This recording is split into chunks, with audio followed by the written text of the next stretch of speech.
Welcome to the Who, What, Why podcast. I'm your host, Jeff Schechtman. When thousands of homes burned in Los Angeles last week, firefighters faced an enemy beyond the flames themselves. They couldn't get enough water pressure from fire hydrants to fight the fires effectively. It's a problem that goes far beyond maintenance or mismanagement, striking at the very heart of how we design and build our urban water systems. The devastation has been unprecedented. Over 5,000 homes destroyed in Pacific Palisades alone, another 4,000 in Altadena and Pasadena. As crews battled these fast-spreading fires, they encountered dry hydrants and failing water pressure across multiple neighborhoods.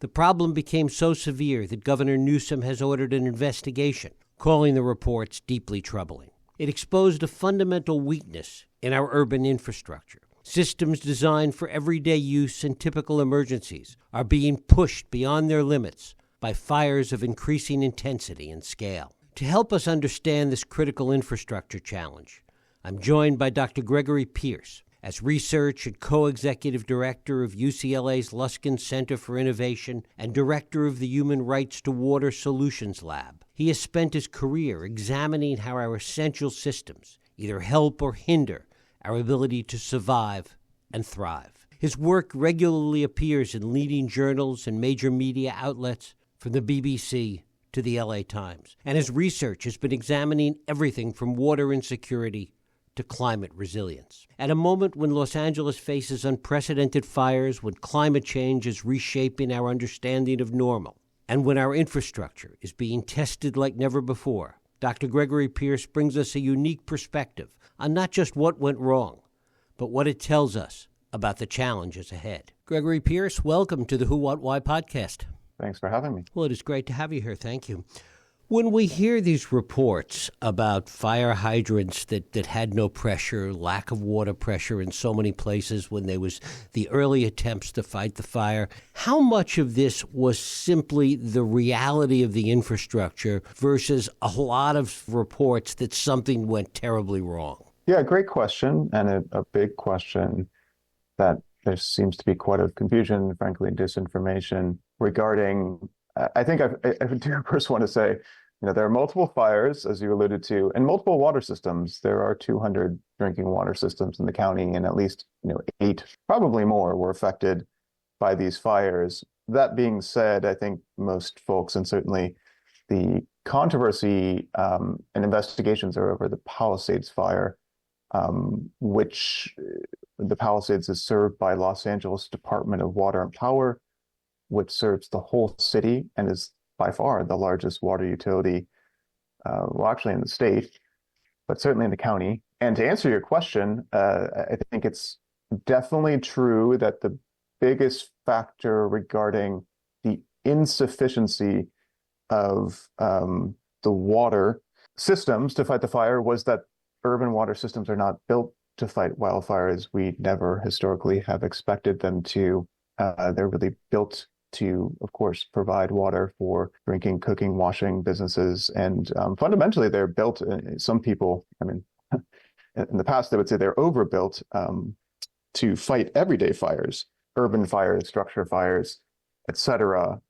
That's not to say that the systems involved providing water to firefighters in these fires couldn't have done anything better, or certainly in looking out into the future that we won't need to do better, and there's lots of ways we could do better. Probably all of them are quite expensive, so we have to keep that in mind. Some of them may even reach the limits of our technical capabilities at this moment. But yes, I think it's unquestionable, talking to people who know water systems and who are actual firefighters, that also that water is only one part of the equation in firefighting and this type of terrain. And that the nature of the fire and the winds was unusual. And most people are saying that no amount of water and water infrastructure would have, quote unquote, stopped the Palisades fire. Certainly more water and associated infrastructure would have helped slow the damage. But again, it wasn't as far as we can tell right now, there are investigations ongoing and lots of finger pointing, really a structural or, an unusual failure of these systems to fight the fires. This problem wasn't a brand new problem. There had been issues in previous fires, particularly even in Malibu, of lack of water pressure in systems fighting fires. Yeah, that's correct. And even, I believe, in December, there was a fire in Malibu, and that whole region, sort of the northwestern mountainous, hilly region of Los Angeles, all that area, is at high wildfire risk. Certainly for broader LA County, it's up there. But people weren't particularly looking at the Palisades, of course, until the last 10 days. And yeah, in other recent fires in Malibu and other parts of, especially the Woolsey fire, there are plenty of accounts of water systems losing pressure and firefighters needing to rely on pool water, needing to go to ocean water. And again, there's the other fires in Los Angeles also had issues with pressurization of the fire hydrants, but have not been nearly so called out for that. But it's a typical thing that happens in wildfires encroaching on sort of urban systems. It's not just that those systems aren't built to fight the fires, but also they get impaired. They don't work as well because their infrastructure gets damaged, and probably most critically, although it's also a matter of controversy in some of these fires, their power is less reliable, and power or pressure is really what moves water, and especially moves the water through the fire hydrants and other infrastructure that firefighters need. But yeah, the power gets affected, and so the water pressure gets affected. I don't want to say it's inevitable, but it's really hard to fight. Talk a little bit about it from a design issue perspective. Certainly there's huge costs involved to try and mitigate some of these issues, but what are the limitations in terms of design that you referenced before? Yeah, I'd say there's really, three aspects just to the water system's role in, really fighting any fire. That's the raw water availability, which has been a point of controversy, as well as the infrastructure, of course, to hold it and to move it, the fire hydrants, the tanks, the reservoirs, and the pipes.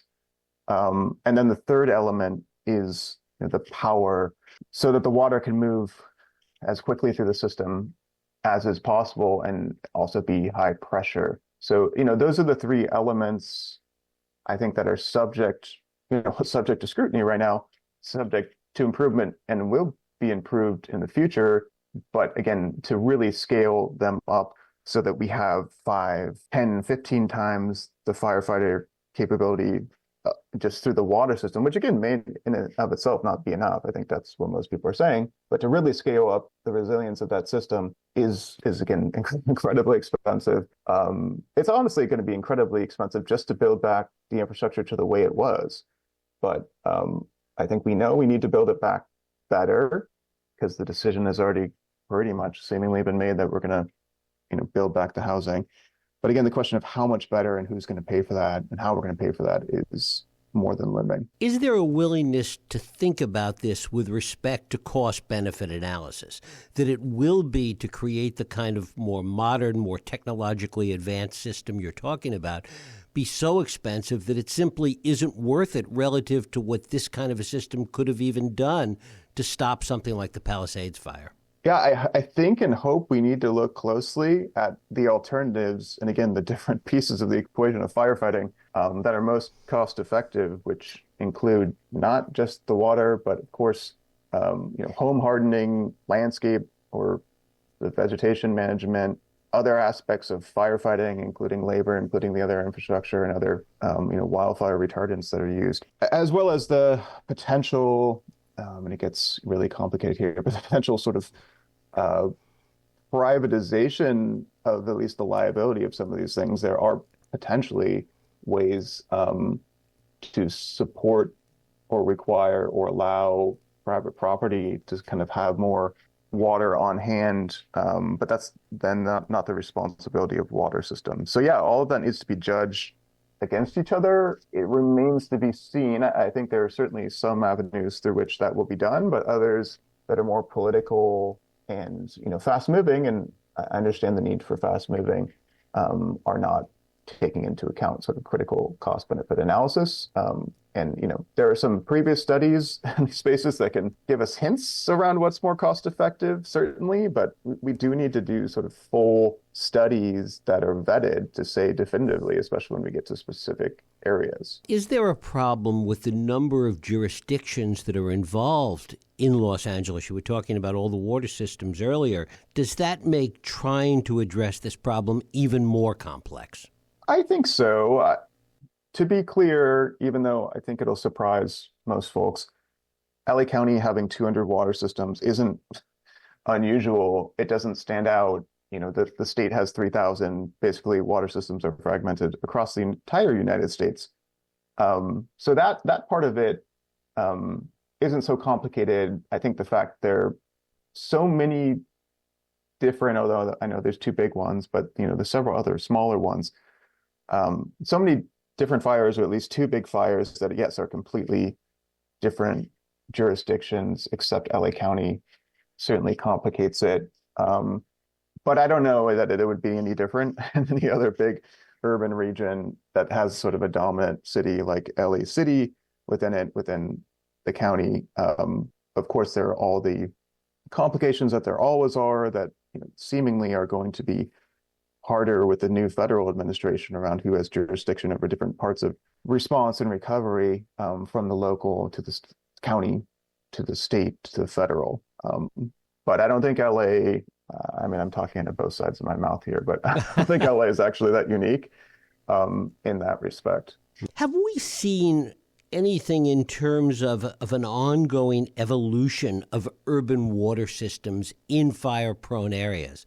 Has this been a subject that has been changing and evolving over time as we've become more concerned about these fires in urban areas and as global warming and climate change have had a greater impact?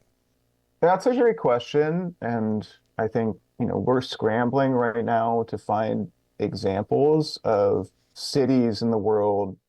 There aren't too many cities that look like Los Angeles in having these very forested hilly areas kind of right in the mix with more flat, very, sort of typically urban areas. There are other places. So it does kind of just the comparability. There's not too many cities that look like that mix the sort of wildland urban fire risk. And I think, people are pointing now to San Francisco as a city, obviously, that had huge fire a long time ago and then built a separate system, but it doesn't have any of the wildland fire risk at this point, and that was done a long time ago, when infrastructure cost a lot less. But yeah, I think certainly water systems, to your question, have been getting more equipped just for a variety of climate disasters, climate-induced or accelerated disasters.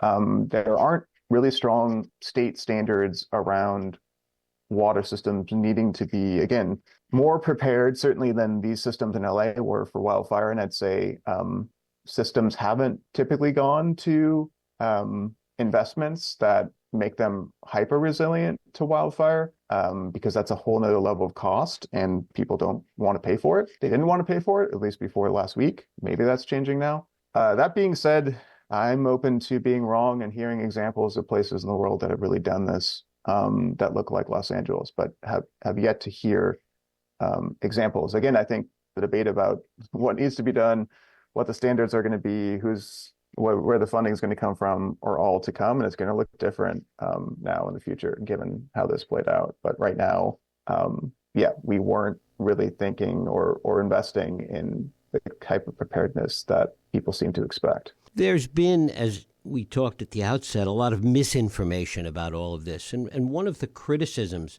has been this idea that somehow there was mismanagement of the water infrastructure. Talk about that. Yeah, I think that's really specific to the Palisades case in particular, where people are especially talking about the fire hydrants running dry or getting really low pressure after several hours of use. There are debates around how many hours and how many hydrants, but again, typically hydrants will run dry after several hours fighting a wildfire because they're not really designed. I mean, in that region, I think they were designed a little bit for some level of wildfire, but not for anywhere close to this level of wildfire. But there's debates that have yet to be proven around like the hydrants actually didn't function the way that they're supposed to, or they weren't inspected. I don't yet see any evidence that's true, but again, there's going to be all these investigations. I'm sure they're going to find some things that could have been done better. Then otherwise, I think there is certainly a debate around a reservoir that was empty and has proven to be empty. And again, so far as I can see, it was extraordinarily bad luck that reservoir was empty at that time. It was empty because it had to be drained to comply with regulations around water quality, and it was about to be refilled. It was empty for quite some time, but that's typical of how long it takes urban water systems, especially ones that are big bureaucracies like DWP, to do things. But I'm not sure other water systems fill their reservoirs again more quickly. So that's, there's maybe still some information out there on that, but largely, again, that was really bad luck. And we won't be doing that, I'm sure, in the future, or we'll have to think about how we separate drinkable from non-drinkable. But again, that's costly, and there's reasons why we didn't do that in the past. But then I guess, the broadest critique includes coming from our president-elect around how there just wasn't enough water in Southern California to fight these fires, and promoting what's been a debate now for 40 years, moving more water from Northern California to Southern California through the Delta. That wasn't an issue at all for two reasons. First, that Southern California, relative to how it usually is, actually has a lot of water in its reservoirs right now, because we're following two really rainy years, the last 2 years, with one that's really dry right now. But the second is that even though we have all the water in these reservoirs, they're spread across Southern California, and you can't just move water quickly from a reservoir 100 miles away or 50 miles away up the train in the Palisades when you don't have great power all the way through. Water is heavy. It's subject to sort of the laws of physics. We've done a lot to move water more quickly, but it's sort of, again, stubbornly hard to move quickly, especially uphill. And, we couldn't just move it from these other reservoirs that are close by. That's why you saw tanker trucks and helicopters trying to drop water. That's a quicker way to get water from point A to point B. And it is difficult generally, I'll also say, in the Palisades, or most of these areas that are hilly, but don't actually have their own water supply, to get water up there for anything. They don't have their own water. You're pumping the water uphill. It's in some ways, already kind of a subsidized area in that respect. So I think that those are the main pieces of disinformation I've seen that need to be combated. You and your colleagues hope to learn from all of this. What do you think is going to be the state of the research and the experience, and what will you come away with from all of this, do you think? Yeah, I think there's two big things. One is, this will give obviously the mandate and the ability to look really hard at all of the low-hanging or medium-hanging fruit that water systems have to be more resilient to fight wildfires. I don't think there's, again, a lot of low-hanging fruit, but looking at all the best practices and making sure we have the standards and we fund the infrastructure and maybe the water supply, so that water systems are kind of best equipped, that they can be at a reasonable cost, which, frankly, there's big fires in California. Well, the ones that people really remember at this rate every few years, and then the momentum dies. But I think with this, we expect the state and local systems really to do all that they can and be vigilant kind of going forward. So a lot of research there on what is possible, and what can be implemented. The bigger questions and the billion-dollar questions are around, can we and should we design hyper-resilient, hyper-redundant, in a positive sense, water supply systems for wildfire capability. Again, is that cost effective versus the other ways to fight wildfires, or the consideration around whether we should rebuild in some areas at all? So those I think are and those are more, I'd say, political economy questions, the latter, and there are going to have to be some big decisions made and societal willingness to pay for that type of infrastructure, for this type of systems, if we really want those. But those are very much competing with other pressing demands, especially from climate change. And as we've all heard, inflation and cost of living has been rising as it is. So the question of who's going to pay, and also how we structure those, kind of the funding, is an incredibly important question, not just for the city of LA, for which it is very complicated, but also I think more broadly across the US West and other regions, frankly, across the world that have these issues with dry climate and wildfire risk in urban areas. Talk about other water needs in Los Angeles, in other communities, that by addressing these issues with respect to wildfires and the infrastructure that's needed for that it takes away resources for other water needs that the communities may have. Yeah, absolutely. I mean, at this point, of course, and I know some people will think it's a paradox with what everyone said about Southern California having enough water right now in its reservoirs, but long term, we're always needing to look for new sources of water and conserve our use of water. And especially a lot of areas of the region are trying to move toward more local water, recycled water, and move away from dependency on imported water sources, which have a lot of issues and are subject to cuts that we can't control. So yes, unless we generate, quote unquote, produce new water, there's going to be direct trade-offs with water use for, basic drinking, cooking purposes, outdoor water, and for sure businesses. And those are were already tough questions for us. So then the question becomes, I think, really, do we try to produce more water? There's reasons why we're not pursuing more in that respect than we already are. Because again, it's incredibly costly and often environmentally damaging to try to pursue, quote unquote, new water supplies. But I think all that's again back on the table, and I do think proponents of increasing or doubling down on the paradigm of importing water from different places are opportunistically trying to use this moment to push forward those ideas. But those ideas are no less controversial than they were a few weeks ago. So I think we have to be really careful, but also, make some bold decisions on whether we want to, again, have this amount of water that we may need to be more resilient to wildfire. Talk a little bit about what those controversial ideas are, moving water from where to where. Yeah, well, it's a little different depending on where you are in the region.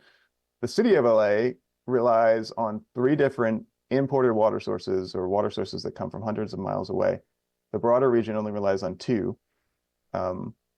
And only one of those, so there's the Owens Valley Aqueduct, which is only city of LA.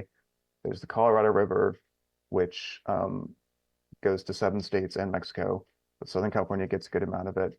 And there's the State Water Project, which is the one that was referenced and I think is being referenced.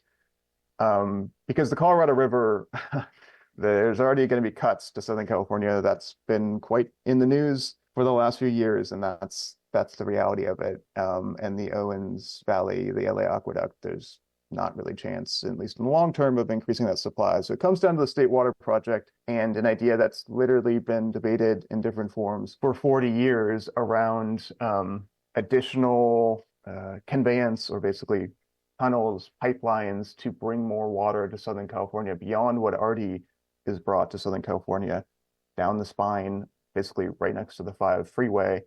Again, the governor, I think ironically, considering the president-elect's criticism of him, is pushing was pushing before all this happened, the fires, for that revision or expansion of the Delta conveyance to bring more water from Northern California to Southern California. But it's been fought successfully for all those decades, both for environmental reasons, including impacts to the ecosystem, and including the Delta smelt that is referenced by many people, but other species, and other environmental concerns for sure, as well as the cost of the infrastructure, which is considerable, and you have to, again, weigh it against the alternatives of relying on more local water and conserving water, as well as, I think, the earthquake risk to that infrastructure, speaking of disasters,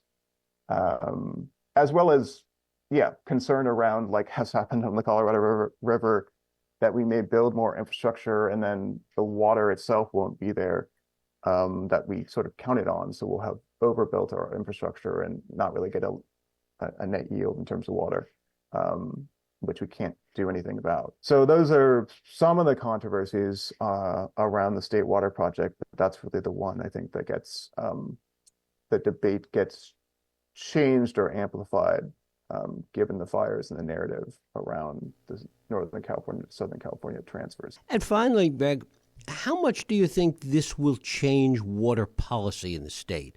We'll have these debates, as you say, many of them have been going on for years and years and years. But will anything really change with respect to water policy as a result of this, do you think? It's a great question. Of course, the real answer is it's too soon to tell. I'm very close to the situation. So I can't see how things wouldn't change. And that's how people are feeling right now, certainly in the sector, that they could change radically. And certainly there's going to be a lot of change in the next few years in regulation, in policy, in investment. But whether that sort of persists and whether there's the long-term vigilance and investment to kind of keep up the systems to, again, be more resilient, but not 5, 10, 15 times more resilient, or we're going to go to that next level of investment that would radically change water policy, or at least water system policy in California, transform it. That is just, the jury is completely out. But I think, pretty modest changes coming, pretty sizable changes coming in the next few years that will have some impact for sure, but whether we see sort of transformation remains to be seen. Dr. Gregory Pierce, I thank you so much for spending time with us today here on the Who, What, Why podcast. Yep, thank you for having me. Thank you.